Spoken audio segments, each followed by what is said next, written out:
Salut les amis, j'espère que tout le monde va bien. On est parti pour une nouvelle vidéo spéciale Mercato. Comme d'habitude, j'ai sélectionné 10 informations, les 10 plus grosses selon moi, et on va en parler un petit peu. On va démarrer du côté de l'Olympique de Marseille. Il est arrivé tout fraîchement l'été dernier en provenance de l'Atlético Madrid. Renan Lodi qui s'est engagé avec l'OM pour un long contrat jusqu'en 2028, et c'est un joueur qui a pris sa place maintenant du côté de Marseille malgré les problèmes du côté de l'OM depuis le début de saison, le changement d'entraîneur. Bref, ça n'a pas perturbé Renan Lodi et son influence. C'est un élément important pour Gennaro Gattuso, mais en tout cas, il y a un club qui est très intéressé. C'est un club de première ligue, Brentford, qui est venu au renseignement auprès de l'Olympique de Marseille pour se voir offrir le joueur sous la forme d'un prêt sans option d'achat. Donc il n'y a rien de bien intéressant pour l'Olympique de Marseille dans cette opportunité. Si vraiment les Londoniens veulent Renan Lodi, il va falloir convaincre l'Olympique de Marseille avec une belle offre. Et il a quand même une belle valeur, Renan Lodi. Donc à mon avis, ça pourrait chiffrer si Brentford veut vraiment débaucher le joueur qui déjà a une valeur. En plus de ça, un très long contrat jusqu'en 2028, donc il faut aussi payer ce contrat. Ça semble déjà impossible qu'il parte sous la forme d'un prêt, surtout qu'il a beaucoup de temps de jeu du côté de Marseille. Maintenant, voilà, si Brentford arrive avec une offre importante aux alentours de 20 millions d'euros, c'est peut-être quelque chose qui pourra convaincre l'OM. On continue les amis avec une petite information du côté de l'Olympique Lyonnais. Alors on a un petit peu relevé la tête avant la trêve du côté de l'OL, on s'est qualifié aussi en Coupe de France le week-end dernier. Lyon enregistre l'arrivée de Malik Fofana qui arrive en provenance de la Belgique et de la Gantoise à l'âge de 18 ans. Malik Fofana, ça fait 2 ans maintenant qu'il évolue au plus haut niveau en Belgique. Alors 2 petits buts en Jupiler Pro League. Lyon a tout de même déboursé 17 millions d'euros pour un jeune joueur de 18 ans. Alors on attendra de voir, on peut pas se prononcer comme ça. On a l'impression que c'est un petit peu cher, même si il est vu comme un jeune espoir très prometteur du côté de la Belgique. Arrivé à Lyon dans un climat qui est particulier dans le club de l'Olympique Lyonnais, c'est quand même un sacré pari de l'OL de miser autant, 17 millions d'euros sur ce genre de profil. Certes, Lyon a relevé la tête avant la trêve, mais Lyon est encore engagé là pour le moment dans une course au maintien, et je pense que des joueurs expérimentés, c'est ce qu'il faut à Lyon sur ce mercato. Alors le jeune Malik Fofana, c'est un joueur sur lequel il faut miser pour l'avenir, mais il me semble quand même que 17 millions à l'heure actuelle, ça me semble un petit peu cher par rapport à ce qu'il a pu montrer.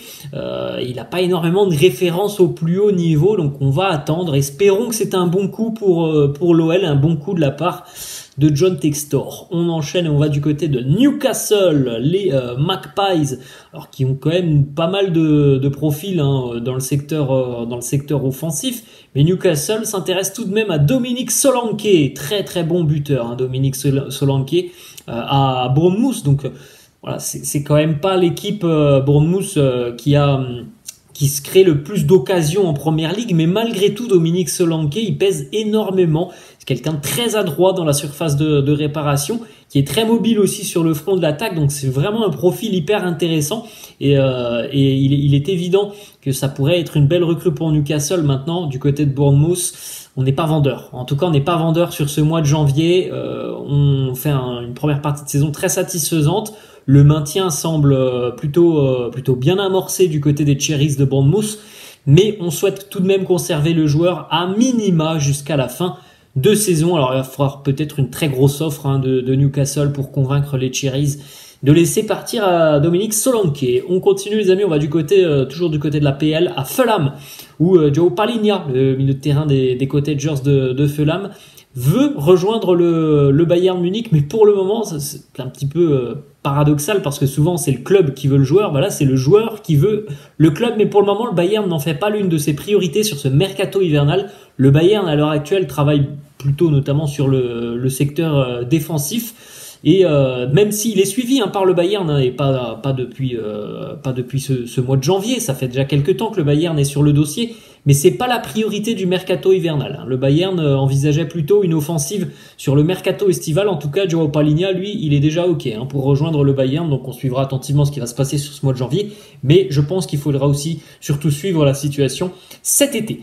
On continue les amis, on va du côté encore une fois de Londres à West Ham où Saïd Benrahma a que très peu de temps de jeu avec les Hammers cette saison, et il y a beaucoup de clubs quand même qui sont intéressés par Saïd Benrahma. Alors on le sait, notamment Marseille a été intéressé, ça semble compliqué. L'Olympique Lyonnais aussi est très intéressé et a déjà visiblement transmis une offre à West Ham. Alors maintenant, il faudra aussi peut-être tomber d'accord avec le joueur, mais c'est vrai que ça pourrait être une très bonne recrue, hein, Saïd Benrahma. On sait aussi que Brentford, Fulham et Wolverhampton sont tous présents aussi sur le dossier Benrahma, donc malgré son faible temps de jeu, ça n'impacte pas les équipes qui sont intéressées, et c'est tout de même des équipes assez intéressantes, hein, que ce soit Brentford, Fulham ou Wolverhampton.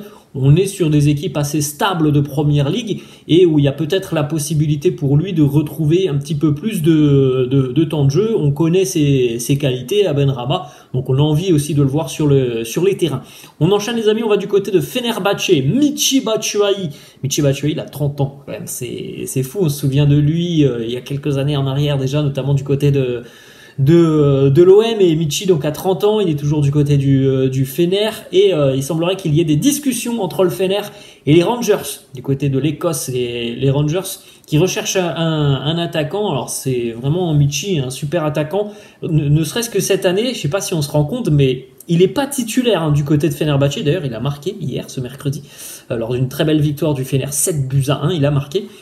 Et Michy cette saison, en n'étant pas titulaire en championnat, en revanche, il joue souvent les matchs de Coupe de Turquie et il a joué aussi en Europa Conference League.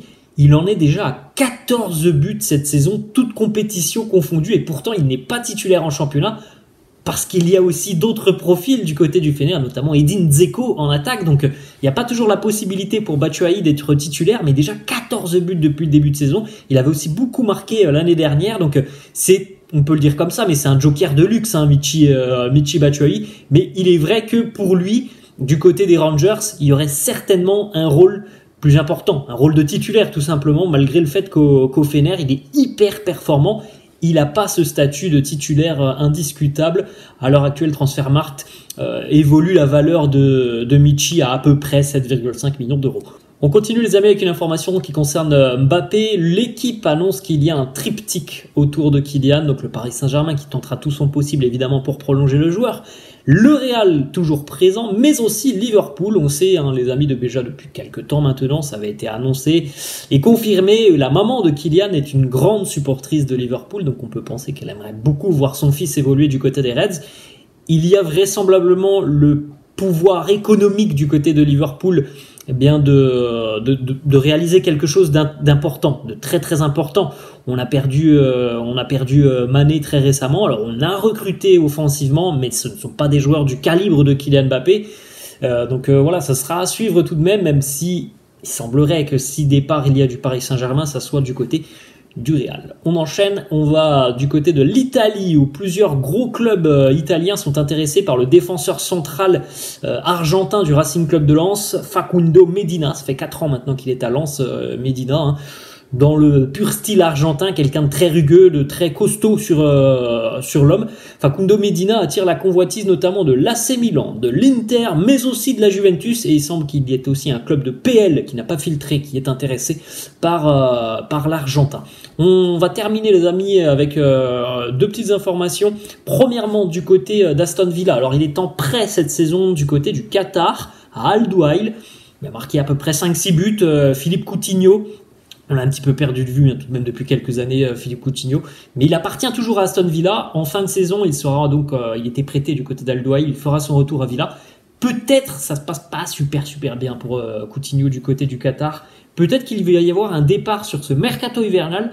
L'Inter Miami est très chaud à l'idée de recruter Coutinho, et pourquoi pas reformer le trio Coutinho, Messi et Luis Suarez. Et on termine avec une information du côté des Reds de Liverpool.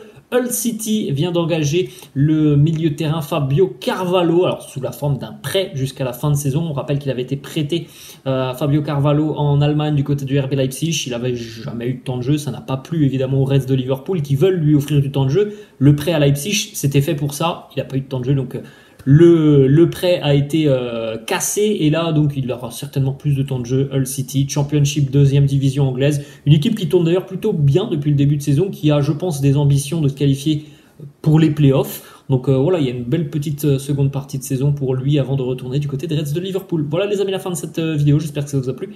N'hésitez pas comme d'hab à lâcher un petit pouce bleu, n'hésitez pas non plus à vous abonner à la chaîne, je vous laisse et je vous dis à la prochaine. Ciao.